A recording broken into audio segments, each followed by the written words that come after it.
চট্টগ্রামে রাষ্ট্রদ্রোহ মামলায় গ্রেফতার সনাতন জাগরণ মঞ্চের মুখপাত্র ইসকন নেতা চিন্ময় দাস ব্রহ্মচারী জামিন শুনানি আবারও অনুষ্ঠিত হবে। এ নিয়ে বিস্তারিত জানাতে যুক্ত হচ্ছেন সহকর্মী রাজীব বড়ুয়া। রাজীব, এখনো কি চিন্ময় দাসের অনুসারীরা আদালতে বিক্ষোভ করছেন এবং একই সাথে সর্বশেষ এ বিষয়ে কোনো নতুন তথ্য আপনার হাতে এসে পৌঁছেছে কিনা জানাবেন। চট্টগ্রাম আদালতের মেট্রোপলিটন ম্যাজিস্ট্রেট যে জামিন শুনানি হয়েছিল এবং সেই জামিন শুনানি বাদ দিয়ে তাকে কারাগারে ফেরত যে ঘোষণা এসছে সেটি আসলে যখন তাকে সেই কারাগারে পাঠানোর জন্য যখন তাকে নিচে নামানো হয়, প্রিজন করে রাখা হয়, তখন আসলে তার কয়েক হাজার সমর্থক পুরো গাড়িকে ঘিরে ধরেন এবং আদালত চত্বরে তারা অনেক শুয়ে থাকেন এবং গাড়ি চলাচলে তারা বাধা প্রদান করেন এবং প্রায় 2 ঘন্টা পর বিজিবি এবং পুলিশ তারা সাউন্ড গ্রেনেড এবং লাঠিচার্জ করে সেই সমর্থকদের সরিয়ে দেন এবং তারপর চিন্ময় কৃষ্ণ দাসকে তারা কারাগারে পাঠান। এবং এখানে কিন্তু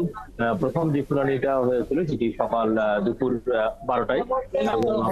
আর কি শুনানি হওয়ার কথা ছিল, কিন্তু সেটি আজকে আর হচ্ছে না, সেটি হবে আগামীকাল সকাল 10টায় এবং সেটি মহানগর যে দায়রা জজ আদালতে সেটি এবং এই ঘটনার পরপরই কিন্তু আদালত চত্বরে যখন আইন শৃঙ্খলা বাহিনীর কাছ থেকে সনাতনী জাগরণ মন্ত্রীর যে নেতাকর্মীরা রয়েছেন যারা আসলে চিন্ময় কৃষ্ণ দাসকে আদালত থেকে নিয়ে যেতে যারা বাধা দিচ্ছিলেন তাদেরকে এখন পুলিশের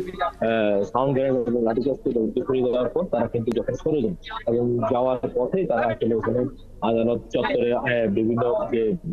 আইনজীবী রয়েছেন তাদের গাড়ি, অনেকগুলো গাড়ি তারা ভাঙচুর করেন এবং এটা নিয়ে আবার এখন আপনারা দেখছেন যে এখানকার যারা আইনজীবী তারা আবার বিক্ষোভ করছেন, যে তারা বলছেন যে এই ধরনের কর্মকাণ্ড এটা আসলে আইন শৃঙ্খলা পরিপন্থী একটি বিষয়, যেহেতু এটা কোর্টের বিষয়, ফলে কোর্ট যে আসলে সমাধান করবে, তো সেই কোর্টের বিষয় নিয়ে তো আসলে এভাবে গাড়ি ভাঙচুর বা জাতীয় সম্পদগুলো আসলে আসলে করা চান না। তবে আমরা দেখেছি গতকাল যখনই আসলে বিকেল খবর এসেছে যে চিন্ময় কৃষ্ণ দাস আটক হয়েছেন ঢাকায় বিমানবন্দরে বিমানবন্দর থেকে, তারপরেই কিন্তু আমরা এখানে চট্টগ্রামের বিভিন্ন জায়গায় বিশেষ করে চট্টগ্রাম বিচারাগের মোড় সেই এলাকাতে আমরা দেখেছি যে সনাতন জাগরণ মঞ্চের যারা নেতা আছেন এবং সনাতন ধর্মাবলম্বী যারা আছেন তারা বিক্ষোভ প্রদর্শন করেছেন। সেটি প্রায় রাত 10টা পর্যন্ত তারা সেই জায়গাটি অবরোধ করে তারা সেখানে ছিলেন। সময় বিপুল পরিমাণ আইন শৃঙ্খলা বাহিনী সেখানে ছিল। এখানে আমরা যদি বলে রাখি যে গত 25শে অক্টোবর